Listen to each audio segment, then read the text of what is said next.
Whenever it comes to discussing flip Z join, there's no easier way to convey it than duplicating this cube with Shift D, moving it over on the Y, press SX in order to scale it in,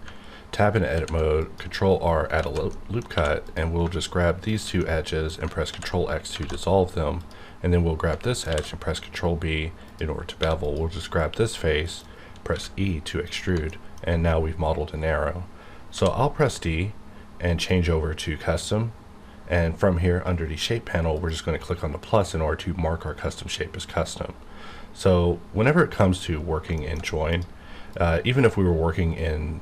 basically cut, we could always press J in order to turn to join. And the interesting about join is, first of all, join is omnidirectional, which is great, but the other thing is that the orientation in which you draw the shape can be adjusted pre-operation. So let's say